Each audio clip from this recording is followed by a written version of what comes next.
Oke, halo sahabat foodies semua, selamat sore dan selamat datang di Foodies on Sharing. Nah, Foodies on Sharing ini apa sih? Nah, jadi Foodies on Sharing adalah program ngobrol-ngobrol santai yang menghadirkan narasumber menarik di bidangnya, didedikasikan untuk kemajuan foodpreneurs di seluruh Indonesia. Salam kenal, saya Aldi yang akan menemani sahabat foodies semua di kegiatan sore hari ini. Nah, untuk sahabat-sahabat foodie semua nih, simak terus acaranya sampai selesai ya. Karena pastinya materi sore hari ini menarik banget. Nah, kita akan ngobrol-ngobrol dengan narasumber dengan brand yang kemarin sempat viral nih. Mungkin teman-teman semua di sini ada yang tahu ya. Buat sahabat foodies semua di sini bisa share acara sore hari ini dengan cara screenshot lalu upload ke story masing-masing nih. Nah, dan tag ke foodies. Karena nanti akan ada promo spesial untuk sahabat foodies yang terpilih. Oke, nah sebelum kita panggil narasumber hari ini, saya minta izin untuk menyampaikan sedikit mengenai apa itu foodies. Foodies Academy adalah belajar bisnis dan berkarir di industri kuliner dengan visinya changing people life through F&B education. Ayo gabung lebih dari 100.000 teman-teman foodpreneurs yang telah teredukasi di seluruh Indonesia. Kunjungi juga channel Telegram Foodies di t.me/foodies ID yang berisi update mengenai perkembangan dan isu-isu terkini di bisnis kuliner setiap hari. Nah, dan untuk teman-teman juga nih, jangan lupa subscribe YouTube-nya Foodies di Foodies Channel karena sudah ada 1.000 lebih video edukasi pembelajaran yang bisa teman-teman semua tonton secara gratis. Nah, siapa sih yang gak suka belajar dan gratis? Oke, nah untuk sahabat foodies yang nanti ingin bertanya, teman-teman boleh langsung sampaikan di pertanyaannya langsung sampaikan di kolom Q&A yang ada di pojok kanan bawah. Nah, oke. Narasumber kita di sore hari ini adalah Mas Andrew Dalimarta. Beliau adalah co-owner branding dan marketing Seporsi Mie Kari. Nah, sore hari ini kita sharing bareng nih dengan Mas Andrew dan bahasannya menarik, yaitu memulai bisnis kuliner Seporsi Mie Kari. Nah, sambil menunggu Mas Andrew join, teman-teman boleh nih katanya salam dari mana? Kalimantan. Nah, udah Mas Andrew udah join nih teman-teman. Sore, Halo, selamat sore Mas. Halo, sore Mas. Oke, gimana nih? Sehat Mas Andrew? Gimana? Sama juga? Oke, sama alhamdulillah sehat nih di sini. Di Bandung nih tapi hawanya lagi dingin nih Mas. Kalau di Tangerang agak sedikit lembab panas sekarang. Gila, agak nggak tentu gitu. Oke, nah yang penting tetap nih semangat nih ya untuk sharing dengan teman-teman Oh, foodpreneurs nih di hari ini. thank you Nah, juga. ini telah hadir nih ya Mas Ya, terima Andrew. kasih juga buat undangannya. Oke, Yang bisa oke sama-sama ya Mas kita Andrew. sekedar sharing juga ya boleh. Meskipun mungkin dari pengalaman ya mungkin nggak sebanyak yang lain. Ya mungkin ya ada ya sedikit bisa sharing bisa jadi input ya nggak apa-apa. Oke nih, jadi sharing kali ini kita sedikit spill cerita ya Mas Andrew nih, pengalaman Mas Andrew untuk di-sharing ke teman-teman ya Mas, biar bisa menjadi pembelajaran juga nih buat teman-teman foodpreneurs Boleh. yang lain, untuk teman-teman yang ingin memulai bisnis nih Boleh. Mas. Ya semoga Oke nih, mungkin semoga mulai nggak aja nih ya. dianggap lebih mengajari ya, cuman sharing aja sih. Kita juga belum terlalu banyak Betul pengalaman. Mas, sharing ya. Oke nih, nah sebelum kita ngobrol lebih jauh nih Mas, mungkin boleh perkenalan dulu nih dari Mas Andrew. Mas Andrew nih siapa, kesibukannya apa, boleh diceritain tentang bisnisnya juga Boleh sedikit ya. Mas. Saya Andrew, saya co-founder dari Sporsi Mekari. Kita bertiga sebenarnya. Ada saya Andrew, lalu ada Ari, ada Mario. Nah, kita semua sepupuan, jadi masih kayak family business. Nah, yang awal mulanya berjuang dari awal, dari nol, ya mungkin ya sampai sampai sampai sekarang ini gitu. Ya seperti itu sih kita. Dan Oke. ya. Kalau boleh tahu ini udah berapa lama nih Mas? Sports Sports Himikari Himikari. itu berjalan kurang lebih sekarang udah setahun ya. Jadi atlet pertama yang dari Alam Sutra dulu gitu loh. Alam Sutra kita buka sampai sekarang kurang lebih 1 tahun sih kita berjalan. Oke. Nah, berarti udah kurang lebih 1 tahun. Nah, ini nih gimana sih Mas perjalanan menjalankan Hmm. bisnisnya nih? Nah, dari mulai ide sampai akhirnya buka bisnis Sports Ah, Himikari ini ceritanya Wah, gimana nih? ceritanya sih sebenarnya cukup panjang, tapi mungkin intinya sih sebenarnya untuk mencari tambahan sebenarnya udah pasti. Ya, namun yang sekarang jadi kayak bisnis yang cukup serius ya, karena cukup banyak ternyata yang cocok dengan tipe makanannya dan mungkin lebih ya kita juga ngelihat oh ini kayak seperti bisa dikembangin lebih gitu loh. Nah kita juga coba kenalin ke beberapa area lain juga gitu loh. Namun memang awal mulanya ini kita kan jadi Sports Mikael ini brand ketiga kita awalnya. Nah brand ini sebenarnya produk yang tidak sengaja jadinya, yang tanpa ada plan yang serius, tanpa ada plan yang benar-benar terkalkulasi, ini kita jalanin jadinya. Jadi kalau kita bicara awal mulanya itu, benar-benar awal mulanya, kita tuh awalnya jual sebelum pandemi, sorry. Jadi kalau aku boleh ceritain dari awal banget, jadi kita awal mulai itu sebelum pandemi, pas 2 bulan sebelum pandemi, uh, terus terang kita bertiga itu satu Mario ada background F&B karena dia kan cook kan. Kalau dari aku, saya sama Ari itu nggak ada background F&B sama sekali. Bahkan kita jualan spare part mesin malah. Jadi nggak ada hubungannya. Lalu sebelum COVID itu kan sudah mulai ekonomi sudah mulai menurun, ya kan. Lalu kita buka kita cari sampingan itu kita jualan nasi goreng gitu loh. Kita jualan nasi goreng, nah itu brand satu itu kita jalanin selama 1 tahun. Nah 1 tahun, lalu kita ternyata selama COVID kan cukup menantang tuh, buka satu bisnis ya. Dan kita juga buka bisnis dine-in malah waktu zaman COVID itu. Nah itu kan agak sedikit gila juga ya sebenarnya. Nah lalu ngelihat oh banyak coffee yang buka, lalu kita coba kembangin deh ada dana sedikit dari keuntungan nasi goreng kita buka coffee kecil-kecilan sama semuanya di Alam Sutra juga gitu loh. Itu di tengah pertengahan COVID malah.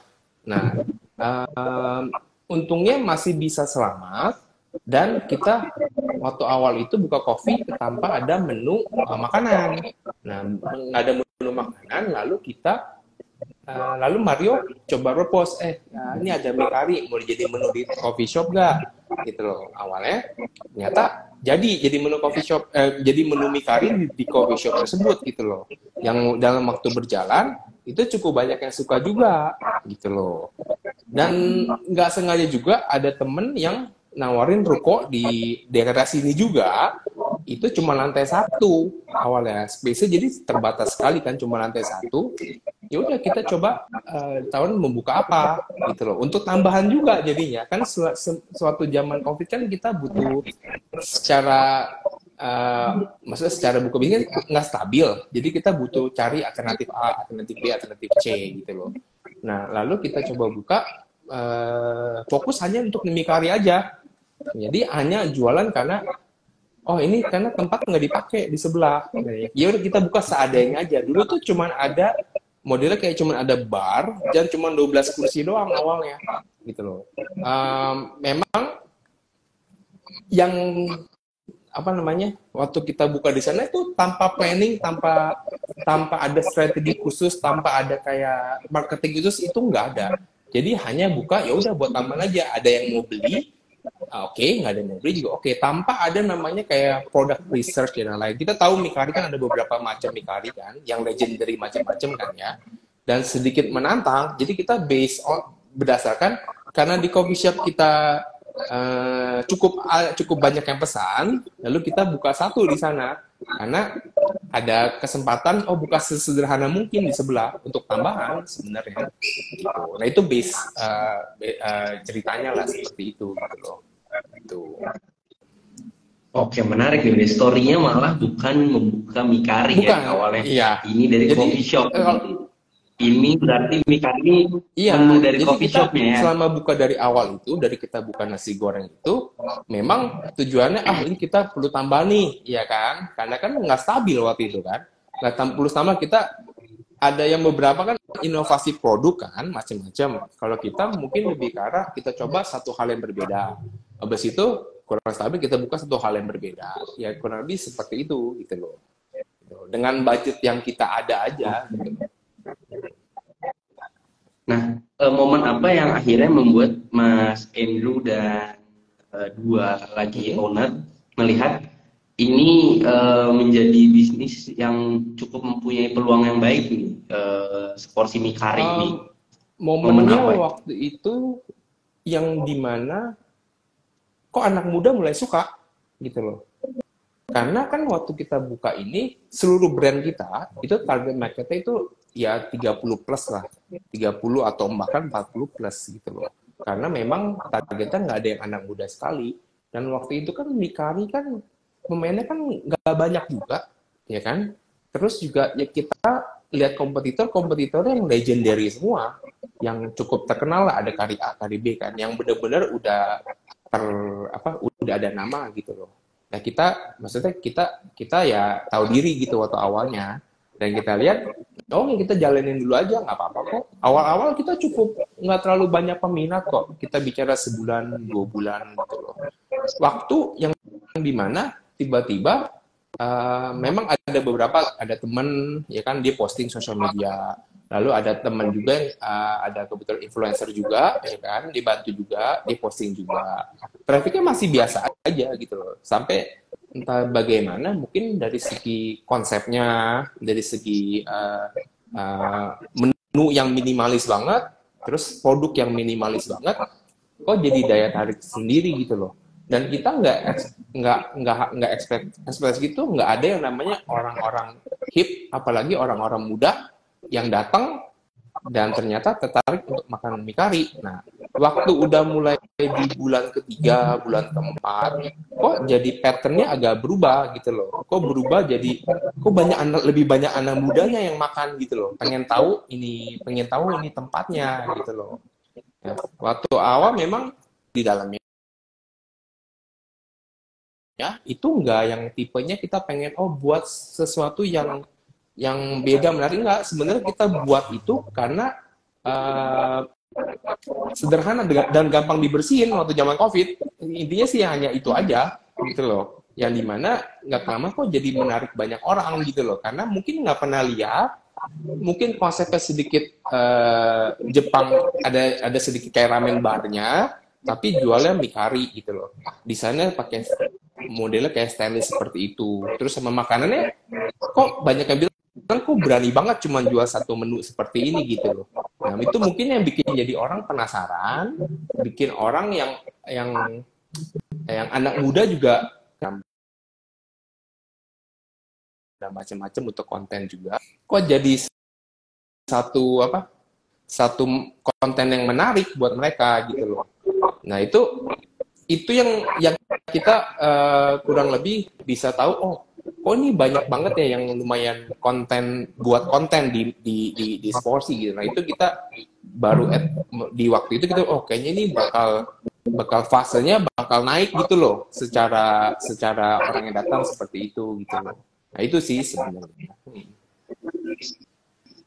Oke, nah jadi dari situ kan Mas Andrew melihat ada peluang yang cukup baik ya Mas. Peluang yang mungkin tapi apa yang membuat Mas Andrew juga yakin untuk menjalankan bisnis F&B nih? Karena Mas Andrew tadi bilang, Mas Andrew dan beberapa founders dan 3 founders ini, dari 3 founders ini 2 ini tidak ada basic F&B sama sekali, karena jual malah di mesin ya. Nah itu yang jadi akhirnya oke deh, kita seriusin nih, bareng-bareng kita seriusin bisnis ini. Yang awalnya tadinya cuman kayak nyari tambahan, yang tadinya kalau ada yang beli syukur, kalau nggak ada ya udah deh. Nah akhirnya jadi oke. Sebenarnya sih bukan berarti yang ada beli syukur, yang nggak ada juga nggak apa-apa. Maksudnya yang beli syukur yang nggak ada juga nggak apa-apa. Tapi lebih ke arah apa ya namanya ya? Karena kita kan udah tes di coffee shop kita, ada marketnya, gitu loh. Tinggal gimana develop market yang baru itu, diperkenalkan lah sepertinya, gitu loh. Kalau kita bicara pede nggak pede, terus terang sih nggak pede sama sekali. Karena kita perhatiin dalam industri, dalam dalam produk sendiri, misalnya Mikari sendiri, kita kan lihat, kita selalu mikir, ini kenapa Mikari ini nggak ada yang sentuh sama sekali gitu loh. Kalau di menu dalam satu mungkin coffee shop atau restoran itu cukup umum ya. Cuman kalau ada yang buka satu Mikari sendiri ini, kenapa sampai sekarang nggak ada yang buka gitu loh. Terus pilih kan antara dua, antara satu memang nggak ada yang suka karena market kita mungkin sedikit menghindari, kan kesana Mikari seperti apa sih rasanya, ada yang India, ada Jepang, atau bahkan dari Medan atau seperti apa, kan banyak yang asumsinya kan mungkin malas enak atau apa seperti itu kan. Terus kedua, apakah udah secara brand Mikari itu udah di legendary yang udah ada gitu loh. Kan udah banyak juga kan yang emang udah buka di Jakarta kan. Nah, jadi kan binatang juga gitu loh. Tapi kalau nggak dicoba, sayang juga gitu loh. Karena kalau nggak dicoba kan sayang kesempatannya gitu loh. Jadi ya kita coba aja gitu loh. Tapi bukan berarti kita kan kalau misalnya ada ide atau misalnya ada ini kayaknya kita bisa buka sendiri, kita harus buka yang mewah, kita harus buka yang stylish, buka yang semuanya supaya kelihatan gitu. Nah, kadang-kadang kita kan, apalagi yang kita nggak ada background F&B ya, misalnya. Kan ada perlu juga kita belajar bertahap gitu loh. Jadi kita buka yang sebisa kita mungkin secara modal, secara kapital, tapi kita bisa belajar dari problem gitu loh. Pasti ada problem, kan nggak mungkin nggak ada problem kalau misalnya apalagi kita yang benar-benar nggak ada pengalaman gitu ya. Justru kita harus kayak embrace atau misalnya nikmatin problem yang datang apa. Kalau memang mau belajar gitu loh. Karena kan dengan ada problem kita bisa belajar lebih banyak. Mau problem itu soal production, mau itu problem soal customer, mau itu problem soal komplainan atau apa, semuanya lah itu harus belajar. Tapi mungkin kalau kita bicara zaman COVID, kayaknya ada kayak semacam berkahnya juga buat sebagian orang gitu. Contoh buat kita, memang tantangan menarik, tantangan sih luar biasa lah ya dari semua area bisnis ya. Tapi kalau kita di F&B kemarin, kebetulan untuk kita bertiga ini, karena saking nggak ada kerjaan lainnya mungkin ya. Jadi tiap hari kita ngituin F&B terus, itu F&B, karena kan kita nggak bisa kemana-mana juga kan. Dan kita kerja setiap hari itu fokus di bisnis kita gitu loh. Jadi itu mungkin fokus karena terus ya, Mas. Kita nggak bisa ngapa-ngapain, mau pergi juga nggak bisa, ya kan? Jadi mau nggak mau jadi kayak itu kuda gitu. Jadi udah stick ini, gitu. Jadi fokus ke arah apa aja yang bisa diperbaikin, kita perbaikin. Gitu. Bener-bener step by step-nya juga gitu. Jadi bukan berarti kayak banyak orang buka satu brand langsung bisa hits macam-macam, bukan satu brand bisa. Kita kan berarti kan pengalaman dari brand-brand sebelumnya banyak kesalahannya gitu loh. Brand satu ini kita bukan nasi goreng, banyak banget tuh problemnya. Ya kan sampai kita desain dapur salah, apalagi kita nggak ada yang paham gitu loh. Supplier A, supplier B, supaya kita nggak ada yang tahu, ya kan? Lalu buka B sedikit mendingan. Buka coffee shop kan kita otomatis ya belajar sedikit lebih hospitality macam-macam kan, ya kan? Terus abis buka ini kita kan baru buka 6 porsi gitu loh. Jadi nggak ada yang instan juga sebenarnya. Jadi perlu pembelajaran yang cukup banyak. Dan kalau banyak orang bilang kita buka satu makanan terus bisa langsung sukses. Kalau tanpa buka sebelum-sebelumnya yang pernah gagal atau pernah banyak komplain macam-macam, kayaknya nggak realistis gitu loh. Itu sih sebenarnya. Jadi perlu perjuangannya cukup Iya. panjang juga untuk buka satu brand yang ketiga ini. Gitu loh. Cukup panjang ya Mas, dari nasi goreng, coffee shop, akhirnya buka si Mikari ini, Iya. Sporsi Mikari ini ya. Dan PD juga mungkin karena ini ya Mas, Mikari ini kan sebelumnya apa menu di Iya. coffee shop itu ya, Ada yang akhirnya ternyata banyak kita kan yang bisa beli lihat ya. untuk di coffee Minat. shop kita itu sales untuk per bulannya paling banyak apa untuk menu main course gitu misalnya. Kalau misalnya main course ternyata oh ini ternyata oh kayaknya mungkin bisa kita jual juga gitu loh.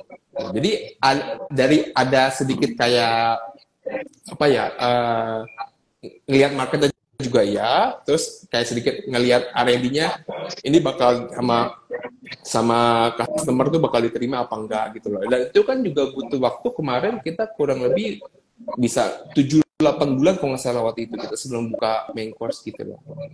Dan memang nggak ada kepikiran buka satu brand sendiri gitu sebelumnya. Kalau nggak ditawarin di ruko deretan kita gitu loh. Karena temen lantai satu dia ada nggak dipakai lalu kita ditawarin gitu loh. Jadi memang ya mungkin ada kesempatan yang bisa sebenarnya kalau memang pede yang nggak masalah gitu loh. Kesempatan dan waktu dan ilmunya datangnya pas gitu ya Mas. Iya, dan juga kan nggak dalam waktu cepat juga bisa masalah butuh apa ya butuh semacam kayak diskusi yang cukup panjang juga. Tapi kan itu dipersingkat dari pengalaman kita yang sebelumnya juga gitu loh. Tapi kalau itu nggak dimulai, Betul, kalau dari iya pelajaran kalau yang yang di sebelumnya ya belakangnya Mas. nggak dimulai ya kayaknya nggak kesampaian juga gitu akhirnya. Yang penting sih kesalahan pasti banyak sih kita kesalahan banyak banget. Cuman ya Jadi porsi mie ini belajar dari kesalahan-kesalahan bisnis yang sebelumnya nih, akhirnya jadilah brand seporsi mie kari ini ya betul Mas. ya dan juga kan porsi mie kari menunya kan sederhana banget ya kan. Sama halnya kayak brand nasi goreng kita itu kan hanya jual nasi goreng. Nasi goreng ada ayam gitu. Cuma mainly khusus untuk nasi goreng. Itu kita ngeliat kok jual nasi goreng aja kok ada orang aja ya gitu maksudnya yang cukup suka gitu loh. Ada marketnya sendiri gitu loh. Meskipun kita nggak jual maksudnya kayak banyak macam varian nih macam enggak kita cuma hanya jual nasi goreng ternyata kok ada marketnya juga gitu loh. Mungkin kita ngelihat market ke arah-arah akhir-akhir ini mungkin lebih ke arah menunya lebih simpel terus lebih straightforward lebih nggak terlalu banyak tapi serius gitu loh dalam satu ini mau jual apa gitu. Nah itu kita belajar dari nasi goreng itu lalu kita terapin di sporsi mie kari gitu loh. Kenapa harus punya banyak macam varian kalau misalnya secara rasa semuanya kayak oke average biasa-biasa aja gitu loh. Mendingan fokus ke beberapa menu aja tapi yang rasanya mungkin sedikit di atas itu gitu loh. Nah itu bisa di develop lebih matang gitu loh untuk mau kemana di bawahnya. Gitu. Oke. Nah, tadi juga Mas Andrew ngasih tahu kan kalau Mas Andrew ini buka waktu pas pandemi ya Mas. Iya.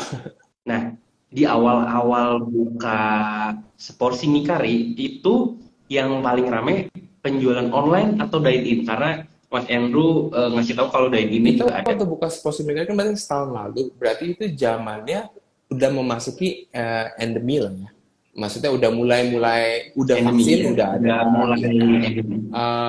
Vaksin-vaksin yang mereka masih kayaknya masih vaksin kedua ya kalau nggak salah deh, belum booster kayaknya, Kedua, betul ya? kedua ya, Itu kalau mulai secara di market kita, contoh di Tangerang di Alam Sutra, itu market dining kita lumayan justru, gitu loh. Mungkin orang udah mulai sedikit kayak fleksibel untuk makan di dalam ruangan, ya kan? Dan juga udah mulai, nah itu juga mungkin kesannya kelihatan kita itu dia sih kita selalu buka semua brand kita tuh harus terlihat bersih di dalamnya jadi orang juga harus nyaman makan di dalam dan semua kan SOP untuk kayak masker semuanya kan udah ketat banget kita kan lalu masalah vaksin kita taruh oh ini kita udah vaksin terus masalah kita keliling meja semuanya harus udah pakai disinfektan macam-macam nah itu yang buat orang mungkin sedikit lebih pede untuk makan makan di dalam gitu loh. Jadi secara hitungan kemarin kita tetap dine-in kita yang lumayan dominan gitu loh. Jadi mungkin waktu Oke, waktu malah hitungannya kan ini ya. udah masuk endemi gitu loh. Masih udah beberapa orang buka buka di buka buka dine-in ya gitu loh. Oke, jadi waktu itu karena udah Iya. mulai endemi, jadi Oh, orang-orang saya ingat ya berani untuk fase ini dan fase masuk yang gitu ya. dimana indoor dining udah boleh dibuka. Itu kita manfaatin momentumnya. Kan ada Oh, oke. momentum, ada momen yang waktu itu kan hanya boleh outdoor kan, ya kan. Lalu itu kan kita belum bisa buka. Pas indoor diningnya baru kita waktunya kita samain untuk buka.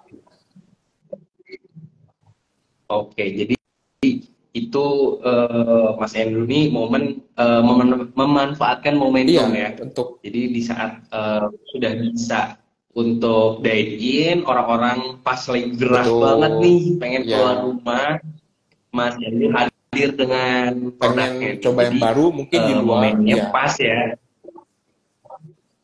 Dan secara produk juga sudah ini tervalidasi oleh market karena di coffee shop sebelumnya produk mie ya. karinya Meskipun disukai gitu ya marketnya nggak Mas. terlalu besar ya, tapi kan secara kita udah buka 6 bulan, jadi ada market yang oh ini kayaknya masih bisa di kita kembangin produknya gitu loh. Bukan berarti market secara besar, tapi market market yang ada di coffee shop kita, oh ini secara angkanya meskipun nggak gede, tapi kayak top sales untuk menu main course-nya gitu loh. Dan mungkin ya dari situ kita bisa gerak juga gitu. Oke, nah kalau sejauh ini Mas, inovasi seperti apa nih yang sudah dilakukan Mas Andrew dan tim terhadap bisnis seporsi mie kari ini? Terus terang kita jalanin bisnis cukup konvensional sih. Maksudnya mungkin beberapa pihak ada yang nggak setuju juga dengan cara kita. Maksud kita tuh cara kita tuh bener-bener konvensional dan nggak ada trik-trik marketing, nggak ada kayak semacam inovasi produk terlalu banyak, nggak ada yang tipenya yang oh harus promo A, promo B, promo C gitu. Kita hampir jarang banget untuk ada yang promo juga gitu loh. Karena kalau dari segi pemikiran kita, satu dulu kita belum masuk tahap kayak inovasi sih. Karena untuk masuk tahap konsistensi aja udah susah banget gitu loh. Jadi sebelum inovasi harus benerin konsistensi dulu sih kalau menurut menurut kita ya. Karena kalau konsistensi nggak jelas atau misalnya masih berantakan, jangan harap masuk ke inovasi dulu gitu loh maksud saya. Karena inovasi itu fungsinya kalau buat kita kemarin, kita sempat diskusi panjang juga soal kita mau kapan kita berinovasi. Karena inovasi itu buat kita apa ya? Apalagi brand baru ya. Brand baru itu inovasi kayaknya kenapa secepat itu buat inovasi gitu loh. Karena semua orang belum belum tentu semua udah pernah coba makanan kita yang signature atau originalnya dulu gitu. Kecuali brand-brand besar yang udah sangat-sangat besar dan udah mungkin di atas 10-15 tahun udah perlu karena mereka butuh sesuatu yang baru mungkin setiap bulan atau setiap 3 bulan sekali gitu loh. Tapi namanya kalau brand baru yang masih di bawah 2-3 tahun, inovasi itu mungkin sesuatu hal yang ini subjektif banget ya. Jadi belum tentu ada yang cocok juga. Jadi lebih ke arah fokus ke internal dulu gitu loh. Karena kalau berkembang internal itu kan berarti kan kita bicara production, konsistensi, hospitality, terus kita bicara apalagi ya kayak SDM kita bahas lagi SDM soal macam-macam lah dari atas sampai bawah gitu kan. Itu kan makan waktu sekali gitu loh. Pastikan produknya itu kalau beli kita selalu bilang jangan ngomong itu dulu gitu loh. Pastikan produk kita setiap kali keluar itu konsisten dulu nih gitu loh. Selama itu, nah sampai itu udah matang secara production dan secara pasti udah oke, baru bisa mengarah ke beberapa hal lain gitu loh. Nah, tapi juga ini nggak bisa diaplikasikan ke brand-brand mungkin ya nggak bisa diaplikasikan ke brand-brand lain karena kalau kita bicara brand yang makanan lokal Indonesia, mungkin masih bisa. Asalkan kualitasnya benar-benar bagus, tertata, dan kita anggap kita, mau itu soto, mau itu rawon, mau itu apa. Itu bisa. Kan nggak bisa inovasi rawon pakai keju, rawon pakai sambal apa, nggak bisa. Rawon pakai yang aneh-aneh gitu loh. Ya kan? Itu dari segi produk ya, bukan dari segi mati. Tapi dari segi apa namanya yang makanan misalnya makanan tipe yang lebih arah kekinian seperti itu agak susah untuk kita kan seorang orang Indonesia. Jadi kita makanan lidah kita kan makanan kita selalu cari yang makanan harian. Nah itu memang dibutuhkan mungkin inovasi supaya lebih menarik secara market gitu loh. Kenapa kenapa saya bedain sendiri? Karena kalau makanan Indonesia secara produksi kan jauh lebih susah, jauh lebih complicated, ya kan? Itu tantangannya konsistensinya. Jadi kalau kita belum fase masuk dalam tahap inovasi dulu, karena di belakangnya masih masih banyak banget yang harus diberesin gitu. Nah itu karena kita semuanya dari semua brand kita makanan lokal Indonesian soalnya. Nah itu dari ya. Oke, jadi seporsi mie kari sekarang Mas Andrew dan tim ini sedang fokus untuk konsisten Betul, dulu nih ya sebelum ke betul. tahap ini. Karena kalau FMB kan Dan nggak bisa hitungannya 2 tahun langsung. FMB kan hitung kita selalu bilang kita sama ke tim kita tuh jalan bukan sprint ya, kita tuh lari bukan sprint ya, kita tuh lari maraton loh. Jadi memang buat long term. Nah, kita buka dari awal FMB memang untuk jangka waktu mungkin 5, 10, 15 ya kan. Jadi nggak yang hit and run gitu loh. Kita buka 2 tahun 3 tahun dapat oke langsung cabut udah ganti brand baru, kita nggak kayak begitu soalnya. Jadi hitungannya kita sangat-sangat konvensional sama dengan marketing kita. Jadi kan dari sisi produk kan, kalau kita bicara dari sisi marketingnya sangat-sangat konvensional sih. Kita nggak pernah ada terlalu banyak promo, kita nggak pernah ada kalau kita bicara undang influencer cukup umum lah ya untuk beberapa untuk buka pintu untuk awalnya. Cuman lama-lama itu bergulir. Zaman sekarang mungkin lebih mudah ya untuk kita orang posting. Nah itu kita bicara sosial media, mau itu TikTok, mau itu Reels, mau apa, kita bisa bilang 95% itu organik semua. Kita nggak ada yang satu trik marketing atau apa enggak. Itu benar-benar 90% itu organik semua. Jadi kita bisa dibilang sangat beruntung sekali gitu. Nah itu mungkin ya, dengan konsistensi akan dihasilkan seperti itu. Kalau nggak konsisten akan lebih banyak cara untuk yakinin orang akan datang lagi gitu untuk ngundang orang gitu. Kalau dengan konsisten, dengan ada sosial media sekarang, mereka akan terus-terusan akan coba baru gitu. Yang baru lihat akan coba, baru lihat akan coba. Ya seperti itu sih maksud saya. oke. Berarti di seporsi mie kari ini menunya ada berapa ya Mas? Ada apa aja? Tadi kan Menu ya. Jadi kalau saya bisa breakdown sedikit. Jadi kita bicara ada mie, ada bihun, ada ada mie keriting, ada mie karet, ada bihun. Lalu kuahnya ada kuah bara dan kuah original. Lalu proteinnya ada ayam, ada sapi, lalu tambahannya ada kikil, ada urat juga. Nah itu bisa dimix mau yang seperti apa, mau bihun, mau ini. Jadi hanya sesederhana itu sih. Nggak terlalu banyak pilihan yang terlalu banyak macam banget gitu loh. Karena memang waktu kita buat ini kita buat ini buat kayak semacam produknya berapa isinya, lalu layoutnya seperti apa, karena berdasarkan lantai satu yang kita sewa di sebelah itu. Karena kalau makin banyak produk, otomatis makin banyak storage, otomatis makin banyak dari sisi pengolahannya gitu loh. Nah, itu kenapa sangat sederhana, karena tempatnya terbatas waktu awalnya. oke. Nah, tapi akhirnya Mas Andrew dan tim nih masih ingin menunya seperti yang ada Untuk dulu saat berarti ini ya, sih Mas? iya, karena apa ya, butuh satu masalah konsistensi lagi, terus kedua kita selalu lihat seperti ini sih, kalau misalnya udah beberapa orang yang coba gitu kan ya, umumnya biasanya kalau misalnya Mas misal datang ke tempat mau itu seafood, mau itu misalnya mau tempat apapun lah, apapun restorannya, kalau udah datang kedua tiga kali, kemungkinan besar akan order yang sama, kemungkinan besar. Kayak misalnya Mas misalnya mau datang ke KFC atau misalnya datang ke McD atau misalnya mau datang ke brand-brand lain yang bukan yang ini, yang umum lah, misalnya mau ke tempat restoran ayam geprek mana, ke apapun itulah, kemudian bisa kalau datang beberapa kali itu akan order yang sama juga gitu. Seperti itu sih kalau yang kita lihat. Dan juga apa ya, Oke, jadi dan juga produk yang sederhana, yang minimalis lah, itu kita bisa buat apa ya? Satu, secara kontrol lebih gampang kan, secara konsistensi lebih gampang. Nah, tapi juga tantangannya satu, produk yang sederhana ini harus punya rasa yang apa ya? Yang agak sedikit berbeda dengan ada di pasaran gitu loh. Kalau rasanya Yang otentik ya, ya, Mas. maksudnya rasanya yang lebih bisa diterima semua orang, tapi juga rasanya sedikit berbeda dan orang mungkin nggak pernah nemu yang di mana-mana lagi gitu loh. Jadi ya itu ya sebenarnya yang kita jual.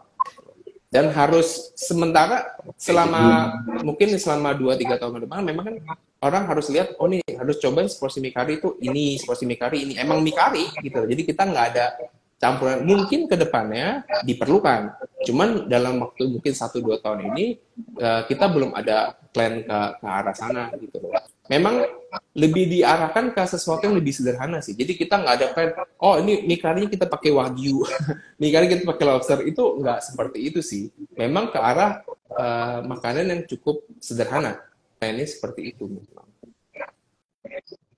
Oke, nah ini ada netizen nih, ada teman-teman di sini yang Ya. komen, Kuah bayar level 3 dengan topping urat is the best Oh, parah thank you. katanya. Sorry, level apa? Level 3 yang super pedas ya. Level Wow, 3 itu barang. sangat-sangat pedas sih. Iya. Oke, nah Mas Andrew tadi bilang kan Mas Andrew caranya konvensional Iya, nih kita masuk itu. dari strategi marketing dan lain-lain. Nah, seperti apa itu Mas yang dilakukan oleh Sports Mikaar ini? Yang dimaksud konvensional itu apa saja? Konvensional itu kita apa ya? Nggak ada trik-trik khusus sih Mas sebenarnya. Konvensional tuh kalau dari sisi, sorry tadi dari sisi marketing ya. Kalau dari marketing Ya, kita dari sisi awal pemasaran. sangat-sangat sederhana seperti kayak influencer ya pasti kalau untuk buka pintu gitu loh. Cuman kita waktu awal memang karena keterbatasan budget kita sewa beberapa yang kita kenal juga dan direferensikan sama teman juga. Bukan yang makro ya. Kita bicara mikro influencer yang memang demen makanan banget gitu loh. Dari awal itu mungkin bisa buka pintu, namanya juga brand baru kan, nggak segampang itu bisa dikenal. Tapi pelan-pelan apa namanya bergulir sendiri gitu loh. Memang butuh waktu, nggak ada yang instan juga. Contoh kalau seperti kan bergulir kan berarti kan dalam jangka waktu di atas 6 bulan. Nah itu kan baru berjalan kan. Jadi memang kita kayak nabung dari awal. Kalau untuk kayak iklan gitu seperti Instagram Ads kita awal-awal pakai kok. Umum hanya untuk masuk ke COVID, hanya untuk lebih ke arah brand awareness. Cuman nggak akan ningkatin sales juga gitu loh. Lebih ke arah, oh ini ada loh, ini lo ada brandnya. Ujung-ujungnya kalau misal kita bicara tradisional, maksud kita tuh biarkan produknya tuh berbicara sendiri. Gitu. Meskipun emang lebih lama waktunya dibanding kita buka marketing yang jor-joran kita pakai misalnya siapa gitu loh. Memang kita waktu kita buka ini kita bilang dari awal ini maraton, jadi memang kita sangat sabar sekali. Bener-bener sabar kita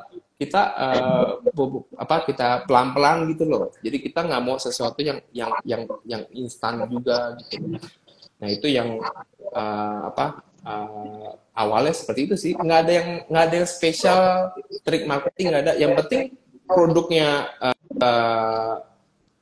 produknya maksudnya apa ya? Produknya bisa diterima masyarakat, konsistensi, tempatnya harus bersih, tempatnya harus terang seperti itu, dan staff kita sebisa mungkin harus ramah dan bisa handle customer. Itu aja sih. Gitu.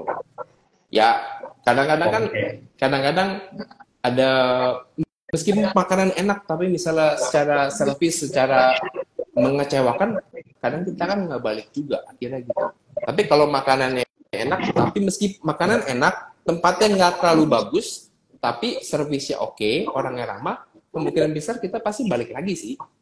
Ya itu maksudnya nggak terlalu banyak, hanya logika aja sih yang kita pakai.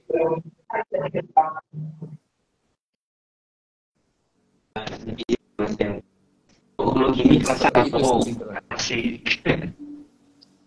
Kenapa sorry? Wah, ini berarti benar-benar nih ya kualitas produk dari Sports Mikaar ini benar-benar disukai oleh ini ya, nih, apa marketnya. Semoga. Nah, eh, ngomong-ngomong Ya, market nih Mas, kalau sekarang ini target marketnya Mas Andrew sendiri itu kemana? Karena Mas Andrew ya. di awal tadi cerita kalau target marketnya itu memang ke 30 ke atas bahkan ke Awalnya 40 memang. awalnya.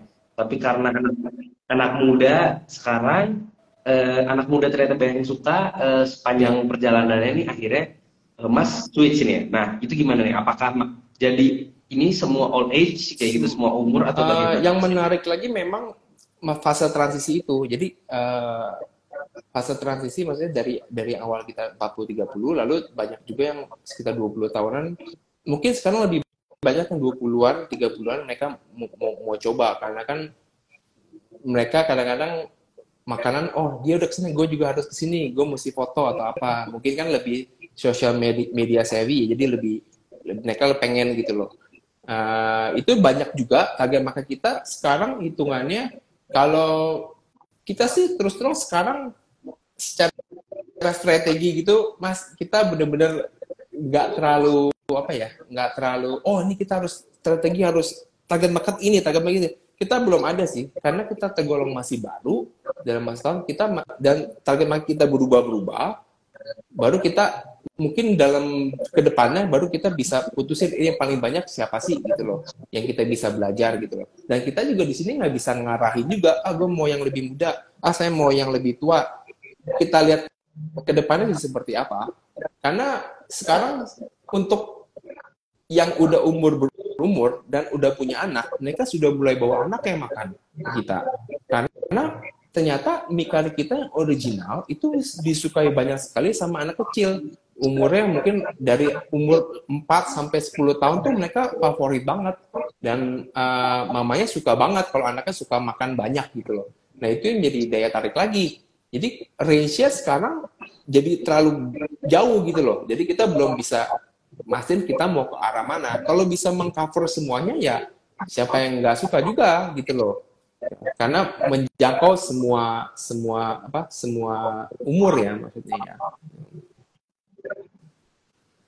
Oke, jadi sekarang malah produk Mas Andrew bisa menjangkau semua umur nih ya Mas. Nah, eh, ini saya mau ada satu pertanyaan terakhir sebelum kita membaca pertanyaan dari teman-teman penonton nih ya Mas. Baik. Kendala apa yang dihadapi oleh Sporsi Mikari dalam 1 tahun terakhir ini sampai akhirnya sampai di titik sekarang? Yang paling menantang itu apa ya, SDM sih. SDM memang SDM kita yang punya kita sekarang, maksudnya di mungkin market kita bicara market Tangerang ya, atau market Tangerang Selatan, atau bahkan market Jakarta, market Indonesia, memang sangat perlu itu untuk di training, gitu. Di training yang benar-benar serius training dan juga benar-benar proper gitu loh trainingnya. Ini loh, secara produksi mungkin mereka masih bisa ngikutin ya, tapi masalah lebih ke arah hubungan antar orang itu yang jadi banyak problem. Itu yang menurut kita tantangan sekarang. Banyak orang tuh maksudnya karena kami juga iya, ke customer-nya juga itu yang paling apa ya, paling sangat kita perhatiin gitu loh. Gitu loh. Jadi dari secara tantangan lain, secara production itu masih bisa kontrol. Cuman kalau dari orangnya, tipe orangnya yang berhubungan dengan orang lain, agak sedikit kita nggak pernah tahu gitu loh, mereka akan ngomong apa gitu loh. Gimana cara handling problemnya gitu loh. Itu tantangan sekarang, apalagi kalau misalnya kondisi lagi rame seperti apa. Kita selalu bilang, ini yang kamu harus lakukan seperti ini, seperti ini, seperti ini. Cuma kan kita secara apa ya, orang itu kan emosi beda-beda, iya kan. Kadang-kadang mereka apa ya, ada customer komplain, mereka bisa tiba-tiba mukanya asem atau apa. Nah itu yang tantangan kita selama itu seperti itu sih kebanyakan. Jadi gimana cara handling customer kalau meskipun dia sedang capek, dia sedang banyak problem atau apa. Jadi kayak lebih ke arah social skill-nya gitu loh. Kalau kita lebih pengen invest ngajar mereka tuh di social skill gitu loh. Bukan invest ngajar mereka, nih loh cara masukin mie seperti ini. itu dalam jangka waktu sebulan juga mereka udah cukup paham. Tapi gimana cara ngajarin orangnya? Karena kan kalau di sports mechanic kan sifatnya sistemnya kan open kitchen, semuanya terbuka, semua orang bisa ngambil, semua orang bisa ini. Jadi mereka juga harus bisa bisa hadapin orang-orang juga gitu loh. Tapi di luar itu juga buat mereka yang ngerti, ini investasi di mereka sendiri, karena ini waktunya kalian belajar gitu loh. Dibanding kalian cuma belajar masak ini cuma kalian nggak diajarin yang lainnya gitu loh. Cara ngomong ke customer gimana, cara handling problem gimana, itu akan percuma, akan value-nya nggak ada gitu loh buat mereka sendiri. Nah itu yang ya sekarang ini sih tantangannya, itu sih tantangan lebih karena gimana cara ngajarin SDM kita itu berhubungan dengan orang lain. Kalau masalah produksi macam-macam sebulan 2 bulan aman, cuman yang satunya itu agak sedikit menantang sih. Itu setahun juga mungkin mereka belum cukup waktunya gitu loh. Nah itu dia. Kalau yang nggak cocok, mereka akan keluar. Dan SDM mentality kita kan agak berbeda soalnya kan. Ya itu sih. Oke, itu agak berat ya. Mengajari untuk nge-treat orang ngomong gitu ya, sama orang. Karena ada orang yang biasa kayak gitu misalnya ya. Orang minta, sesimpel banget sih, misalnya ada orang minta cabai, orang minta apa, dengan respon yang baik, ya kan apapun itu kan berhubungan dengan disebutnya pengalaman makan ya, pengalaman makan kan penting banget ya, gitu loh. Experience-nya ya. Meskipun ada makan enak tapi akhir-akhirnya ada orang bikin gak enak kan jadi akhirnya jadi bete juga gitu. Tapi kalau hanya sesimpel dia bisa buat makanan itu jadi semua enak, pengalaman dia kan jadi lebih enak gitu secara keseluruhan. Misalnya apalagi kalau makan sama pacar, apalagi makan sama keluarga gitu. Nah itu sih, sesimpel itu sih. Betul banget ya Mas. Jadi customer experience ini teman-teman food runners itu penting. Jadi jangan terfokus ke produk aja, tapi ngelatih karyawannya, ngelatih timnya untuk bisa handle customer itu pun sangat penting ya Mas. Karena customer experience, walaupun produknya enak tapi experience di outletnya atau experience service kurang bagus, customer bete pasti gitu ya Mas. Betul banget. Nah itu juga kenapa kita buka sistem yang open kitchen gini? Karena satu tempat terbatas satu hal. Tapi yang kedua ini, ada kesempatan kita bisa belajar lebih banyak gitu loh. Karena semuanya bisa dilihat sama orang. Semua sifat attitude orang yang masak, yang semua bisa kelihatan terbuka semuanya gitu loh. Jadi buat kita juga bagus, buat mereka juga bagus. Yang menantangnya itu pasti problem banyak. Tapi kalau kita bisa handle problemnya, akan jadi satu investasi itu yang bagus gitu loh. Secara kalau kita lihat dari investasi secara orang, secara sistem, secara macam-macam tuh jadi satu investasi yang bagus gitu. Yang menantangnya ya pasti banyak, open kitchen kan pasti kelihatan banyak yang kotor, banyak yang seperti ini kan. Tapi jadi satu pembelajaran, satu tantangan yang bagus. Kita senang sih soal kayak gitu. Jadi lu maksudnya kok berani sih buka seperti ini, nggak apa-apa. Ada problem, kasih tau aja problemnya apa. Jadi nggak perlu takut, buka ini takut kotor, lihat ini. Kalau udah kayak seperti itu, kan harusnya jangan dihindari, kita justru kita jawab tantangannya gitu loh. Harusnya bisa kok gitu loh. Ya itu. Oke. Nah, kita baca nih ya pertanyaan-pertanyaan dari teman-teman penonton nih. Ini hampir banyak pertanyaannya seperti ini, Mas. Saya langsung bacakan nih dari Kak Ari nih. Halo Kak Ari. Halo Kak, salam kenal. Saya Ari dari Roti Jepang Saho. Mau tanya, apa yang Sporsi Mikado lakukan dengan adanya brand yang sama nih? Maksudnya mungkin yang kemarin sempat viral nih yang Mas Andrew ya. Iya. Yang plagiasi konsep. Nah, apa yang Mas Andrew lakukan nih? Mas Andrew dan lakukan menanggapi hal. Kalau untuk masalah yang kemarin itu sebenarnya sangat-sangat sah aja sih. Kita dari tim, terutama dari founder sendiri, kita sudah cukup aware, itu udah cukup lama juga. Kita udah tahu ada beberapa yang di mana kita ada misalnya ada di Surabaya, ada di daerah Pontianak, ada yang di daerah Jogja, ya kan. Ada beberapa tuh kita udah sebenarnya nggak masalah. Kita sudah tahu gitu loh ada. Eh, dan kita bener-bener nggak yang terlalu, maksudnya satu kan areanya kan jauh, ya kan? Kita nggak dari segi kita nggak khawatir nggak apa, karena setiap market kan punya market sendiri-sendiri, ya kan? Jadi sah-sah aja mereka mau buka yang mirip kayak kita, ya kan? Dan kita terus terang cukup senang juga. Kita selalu bilang brand itu, satu brand itu nggak boleh ada satu, gitu loh. Brand itu harus ada kompetitornya. Itu yang benar-benar, maksudnya yang kayak apa ya? Kalau nggak ada kompetitor nggak ada yang bisa dikomparasi, gitu loh. Kita butuh ngelihat juga kita kurang apa, kita juga bisa ngelihat mereka kurang apa, kita bisa bersaing gitu dengan sehat. Nah itu kita sangat senang banget ada yang buka, gitu loh. Namun memang kemarin tuh case yang kemarin mungkin karena bukannya terlalu mirip, jadi mungkin ada unsur kayak beberapa mungkin ya ada kayak misidentitas gitu loh. Itu yang bikin orang, bahkan kita waktu itu keluar mungkin di beritanya atau IG banyak yang bilang ke kita, Kak selamat ya udah buka di Jogja, Kak udah buka di Jogja belum, seperti itu gitu loh maksudnya. Jadi kita belum nggak buka ini, katanya ini kok banyak yang asumsi kita buka di Jogja ini, Kak kemarin katanya nggak buka franchise, ini kok kakak udah buka franchise, seperti kita harus clearin dulu gitu loh maksudnya. Terus banyak yang, jadi kan selama itu mereka buka komen, kita nggak ada yang oh kok begini sih, kok begini sih, kok begini gitu loh, itu enggak. Nah itu kita hanya bilang kalau ada yang tag kita, Kak ini cabang seperti, oh maaf Kak bukan, kita hanya request seperti itu, nggak masalah. Kita sih terus terang nggak terlalu yang sampai oh ini seperti kayak apa duplikasi macam-macam. Kita sebagai founders ya, karena kita juga senang kalau ada yang buka di area luar gitu loh, terutama yang Mikari. Tapi kalau memang agak terlalu mirip, takutnya kita disangka kita yang buka gitu loh.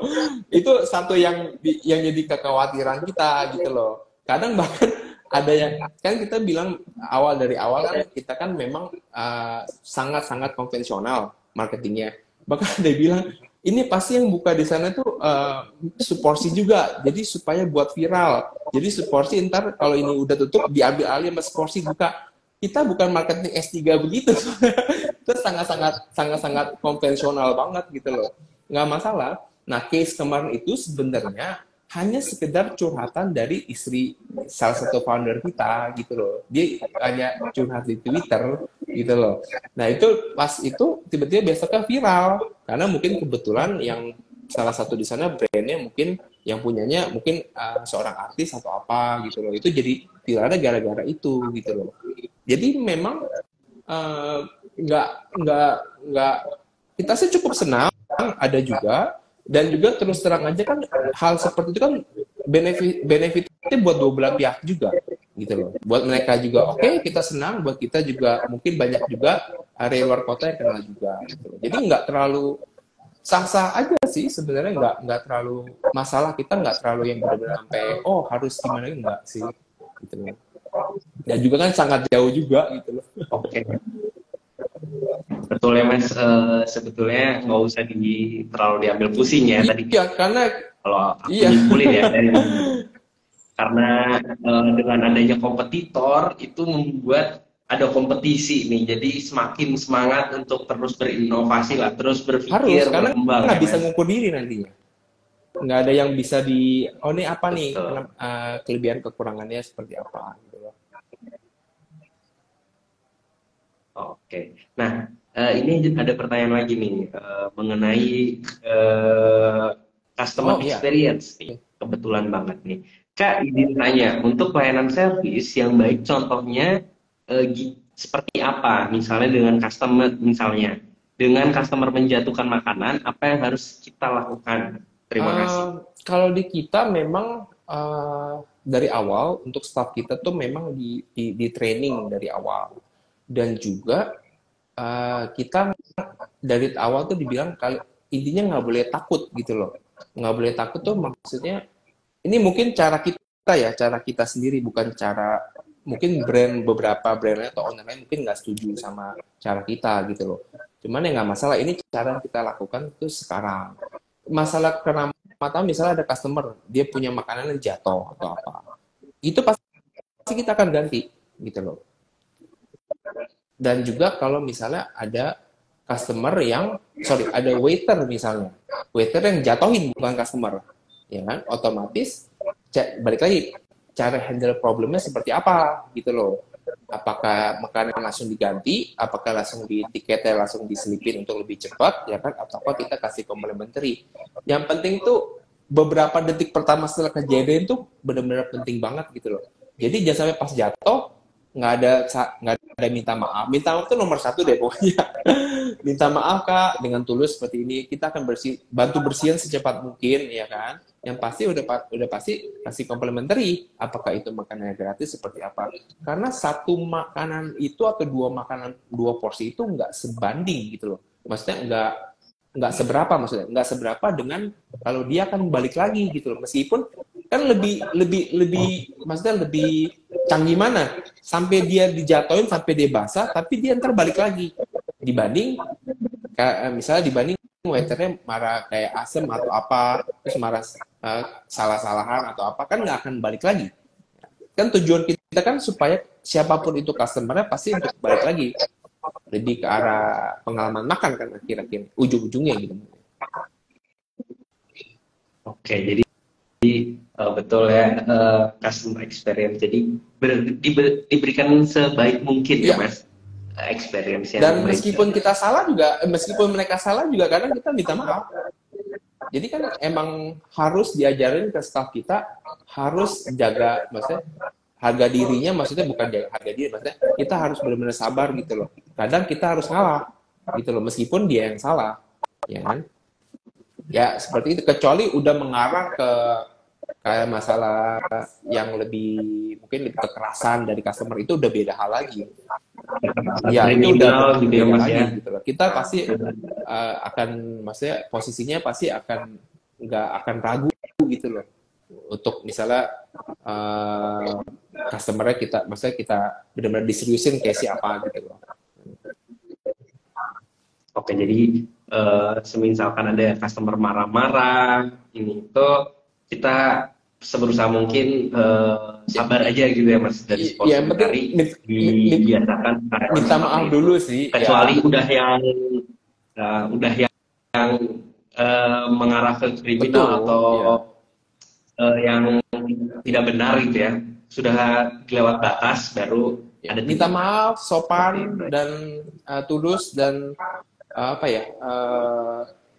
senyum udah pasti gitu loh. Dan harus benar-benar kita selalu bilang harus ngajarin empati itu ke staff tuh susah. Empati itu kan sesuatu yang susah untuk diajarin gitu. Nah itu harus dari orangnya. Nah itu harus invest di itu, jelasin mereka kalau dalam posisi dia itu seperti apa, kamu harus ngerti gitu. Ya ini tuh. Oke. Nih Mas, ada 2 pertanyaan terakhir nih Mas, sebelum kita sudah di hari ini, sharing hari ini. Ini ada dari Dabumin. Mas, secara konvensional ini apa juga strategi biar nggak ngasih janji-janji bombastis ke konsumen? Nah kan karena baik marketing yang sekarang ngasih janji-janji yang bombastis seperti itu. Kalau kita ngelihat biasa gini, kalau yang marketingnya bombastis, yang maksudnya yang ramai banget, yang heboh banget, biasanya pengen cepat. Itu sih kalau kita lihat. Kalau kita marketing yang konvensional, dengan produk yang fokus ke produk dulu, gitu loh. Fokus ke arah service, fokus ke arah ya konsistensi apapun itu, production atau produk, akan butuh waktu gitu loh. Jadi harus bersabar sih, gitu loh. Kalau yang emang maunya benar-benar konsisten jangka panjang, harus pelan-pelan dari awal dulu. Belajar pelan-pelan. Misalnya, ini cara handle gimana? Pelan-pelan gitu. Sales nggak mungkin langsung yang naik itu sih udah pasti, ya kan? Tapi belajar dari masalahnya. Nah, kadang tuh orang, kalau kita lihat terjun di F&B tuh pengennya cepat gitu loh. Kalau dari kita sih agak susah sih, karena faktornya banyak banget gitu loh. Nggak bisa yang pengen setahun tuh udah semuanya udah bisa dilepas, semua udah berjalan gitu-gitu. Kalau kita bicara makanan dine-in, ya kan agak susah gitu loh. Jadi harus memang konvensional itu berhasil kalau memang bersabar gitu loh, dan suka dunianya. Ada orang yang nggak suka dunia F&B tapi pengen masuk F&B, pengen nyobain, pengen cepet-cepet. Nah, itu yang agak susah. Kalau misalnya emang suka dunia F&B, dia akan nikmatin tuh. Nikmatin maksudnya nikmatin prosesnya. Oh nih nggak apa-apa. Iya. Nikmatin Dan itu prosesnya. harus yang suka F&B, yang area situ. Oke. Nah, ini Mas, pertanyaan terakhir dari teman-teman penonton. Gimana solusinya kalau di tengah maraton ini ada tim yang nyerah di tengah perjalanan nih? Karena tadi kan Mas Andrew juga kasih tahu kalau targetnya ini bukan target jangka pendek. Seporsi mie kari ini Mas Andrew dan founders ini pengennya maraton nih, panjang. Gimana? Timnya tim apa dulu ya? Mungkin maksudnya tim tuh di luar founders ya, kayak gitu. Kita bicara misalnya tim outlet gitu misalnya. Tim misalnya dari sisi staff gitu misalnya. Ya. Kalau tim outlet, kita kan selalu dari awal waktu kita interview, memang kita harus jelaskan benar-benar dijelaskan dari awal gitu loh. Jadi kita selalu, apapun waktu interview itu kita akan terbuka. Kita nggak ada yang tipenya kayak pancing dia supaya masuk dulu, yang penting ada orang. Kita nggak. Gitu loh. Kita tipenya dijelaskan benar-benar dari awal, resikonya kamu masuk seperti ini apa. Gitu loh. Terus, jangka panjang kita tuh mau ke arah mana gitu loh. Nah kita benar-benar kasih tahu mereka dari awal. Nah kalau memang dari awal ternyata mereka nyerah, itu memang keputusannya mereka gitu loh. Dan kita selalu hargain juga dan kita terus terang ya mau nggak mau kan sesuatu yang memang yang sudah maksudnya yang udah nyerah dan mereka nggak mau kerja lagi mungkin nggak cocok, mau ngomong kita harus gantikan dengan yang cocok gitu loh. Maka itu dari awal tuh visi misi kita waktu kita interview sama staff itu harus jelas dulu ini mau dibawa kemana gitu loh. Jadi nggak ada janji-janji.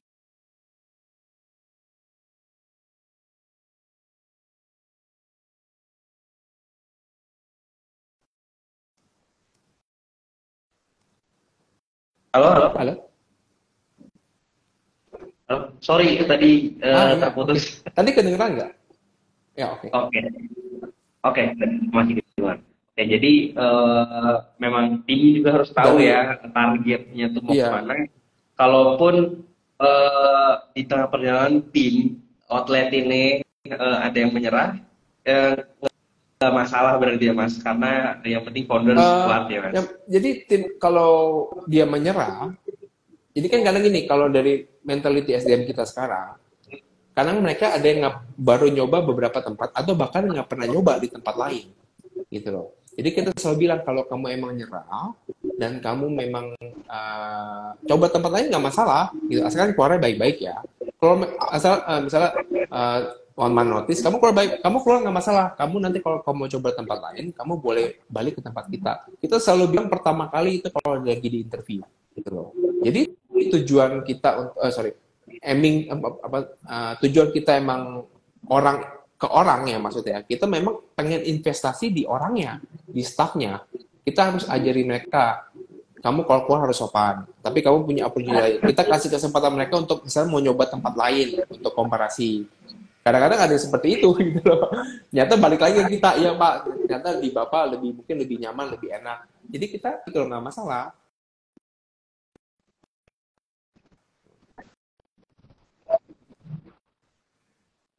Oke. Ini Mas Andrew dari tadi banyak penonton juga yang komen buka cabang di Bekasi dong, buka cabang di sini dong. Wah ini ada yang bilang juga yang di BSD selalu waiting list.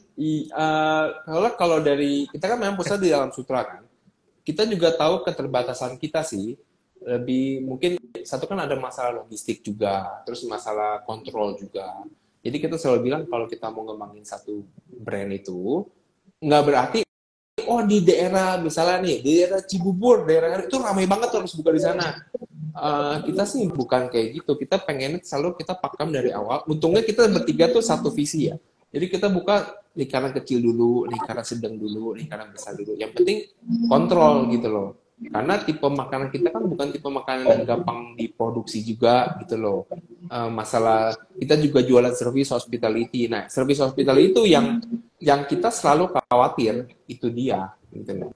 Jadi memang kalau jauh pasti menguntungkan mungkin ya secara rame atau apa gitu loh. Tapi akan benar-benar cuma sesaat apa enggak gitu loh. Jadi kita matangin dulu dari sistem sistem sistem di back office, sistem semuanya kita rapiin dulu. Jadi kita enjoy gitu, kita enjoy belajarnya gitu pelan-pelan. Oke, kalau boleh tahu Mas Andrew, sekarang Mas Andrew sudah ada berapa cabang seporsi Mikari, Mas? Porsi mekanik kita ada di Alam Sutra, lalu di Gading Serpong, lalu 2 bulan lalu, hampir 2 bulan mungkin ya, kita buka di Bintaro. Oke, jadi masih daerah Tangerang ya? Selatan yang masih bisa kita kontrol dulu gitu loh. Tangsel. Ya. Oke. Nggak masalah sih, Mas. Siapa tahu bisa menjadi penguasa Mikari Setangsel. Step by step, Ya, betul, Mas.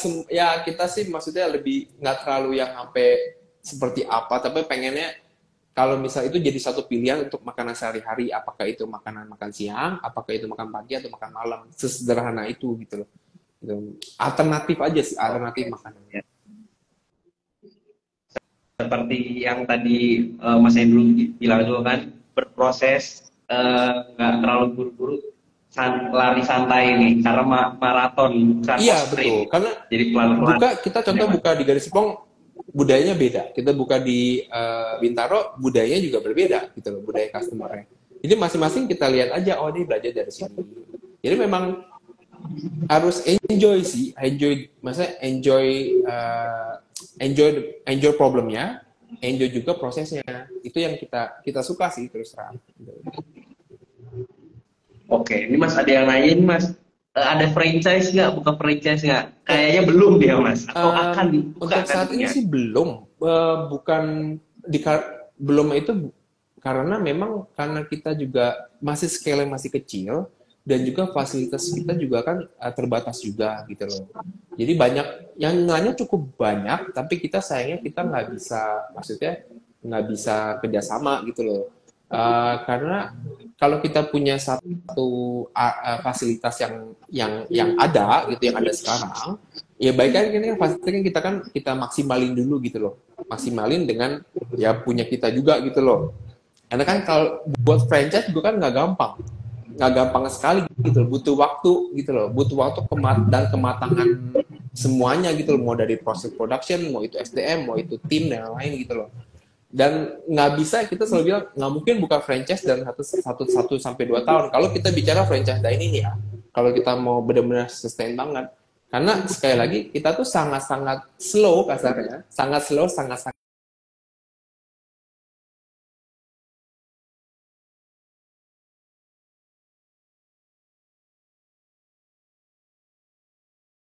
gitu kan, kita kan nggak pernah tahu gitu loh. Oke. Nah, oke nih teman-teman nih ya, seru banget nih perbicaraan kita dengan Mas Hendru. Sebelum saya ada satu pertanyaan lagi, tapi sebelum itu saya mau memberikan info nih sedikit untuk sahabat-sahabat Foodies nih, untuk teman-teman penonton ya. Jadi Foodies memiliki program khusus untuk teman-teman foodpreneur semua yang ingin atau sedang membangun bisnis kuliner dari nol. Di kelas ini dilengkapi dengan berbagai study case terbaru, baik yang gagal maupun yang berhasil. Jadi sahabat Foodies akan belajar dari sharing selama 4 hari full materi bisnis kuliner terupdate. Nah, di sini ada tentang idea bisnis, model bisnis dan marketing, sosial media, promotion, multi-channel sales, operation, COGS, supply chain, human resource, financial, investment, dan masih banyak lagi. Dan teman-teman juga akan diberikan blind spot dan kesalahan fatal dari bisnis. Nah, ini adalah program acara kegiatan membangun bisnis kuliner dari nol atau yang biasa kita sebut MBK batch ke-30. Nah, ini udah batch ke-30 teman-teman. Nah, ini pun 4 hari full day di tanggal 13 sampai 16 September 2023 yang akan diadakan di Bandung. Nah, di sini teman-teman juga bisa berkoneksi dengan teman-teman bisnis lain. Nah,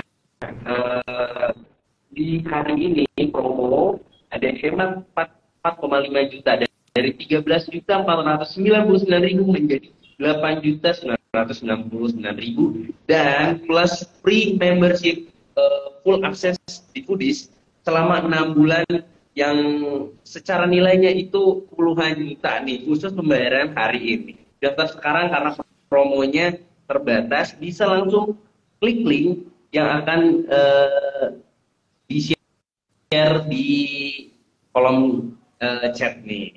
Oke, nah sebelum mengakhiri live di sore hari ini nih Mas Hendru, boleh dong ini kasih closing statement atau tips and trick untuk teman-teman yang ingin memulai bisnis dari nol nih. Seperti apa nih Mas? Apa ya? Mungkin kalau yang mau buka bisnis F&B, satu harus enjoy the process, harus maksudnya harus nikmatin gitu loh. Ada problem, pasti banyak problem sih, dan itu harus waktu awal buka itu harus tahu problem pasti datang gitu loh. Itu yang udah harus jadi mindset sih, karena kalau nggak ada problem nggak akan belajar gitu loh. Jadi kalau ada problem banyak, ada macem-macem lah, mau dari sampai misalnya ada bocor, ada apa, harus enjoy, harus belajar dari problem itu gitu loh. Setelah itu pasti akan lebih nyaman. Yang penting tantangan-tantangan yang bisa dilihat ke depannya harus dikalkulasi dulu dari awal gitu. Jadi nggak kaget, nggak apa. Terus kalau yang buat mau coba, sebenarnya sih kalau mau coba dan demen F&B sebenarnya bisa dijalanin gitu loh. Kalau masalah misalnya modal, dan memang semua modal kan mungkin secara dana mungkin nggak semuanya orang ada banyak maksudnya banyak levelnya gitu ya, modelnya biasa banyak. Tapi kalau kita bicara umumnya modelnya maksudnya dananya nggak terlalu besar gitu kan ya. Tapi kalau misalnya memang harus dicoba dengan keterbatasan yang ada, ya kan ada yang nggak apa-apa. Yang penting tempatnya bersih, terus nggak gelap, terus lalu apa ya, kalau itu buat kita ya, tempat kalau terang ya lebih bagus lah untuk makanan ya. Lalu kalau misalnya bukan kafe untuk makanan, tapi dan juga orangnya kan kalau masalah invest di orang kan tinggal kita ajarin. Jadi kayak misalnya tempat bersih, makanannya konsisten, sama ruangannya terang, orangnya juga ramah. Itu kan sesuatu yang nggak terlalu butuh modal terlalu banyak. Nah itu awal kita buka nasi goreng tuh konsepnya gitu. Nah itu untuk brand kita yang waktu awal buka ya. Jadi memang mungkin nggak semua orang cocok dengan konsep itu atau caranya seperti itu, nggak apa-apa. Tapi itu yang cara yang waktu itu yang kita lakukan. Itu terus terang waktu kita buka model kita sangat terbatas sekali gitu loh. Hitungannya benar-benar UMKM, mungkin di bawah UMKM. Kita buka yang penting tempatnya bersih, terang, makanannya konsisten awal-awal. Hanya itu dulu modal ya. Sama kita training orang yang benar-benar kita training, maksudnya yang kita mau seperti apa gitu. Jadi bisa dicoba gitu loh, asalkan dananya itu mungkin dialokasikan dengan yang benar gitu loh. Itu sih sebenarnya nggak terlalu banyak macam-macam itu kalau dari sisi kita ya. Oke nih, tidak terasa nih teman-teman, kita sudah 1 jam lebih sore hari ini sharing dengan Mas Hendru. Sudah di penghujung acara nih, mungkin saya rangkum sedikit dari sharing hari ini untuk teman-teman semua, teman-teman penonton yang ingin berbisnis kuliner, memulai dari nol, dari bangun dari awal, pertama enjoy apa yang teman-teman lakukan, dan jangan terburu-buru, nikmati prosesnya. Kalau kata Mas Hendru, harus nikmati prosesnya dan learning by doing. Jadi kita harus terus belajar dari kesalahan. Jadi jangan takut mencoba karena ada kesalahan-kesalahan yang akan datang dan kita harus belajar dari situ agar lebih baik lagi ke depannya. Jadi tetap tetap semangat, jangan putus asa, dan juga konsisten yang penting. Seperti itu ya. Oke, terima kasih banyak untuk waktunya Mas Hendru, sudah berkenan untuk sharing ya sore hari ini. Amin.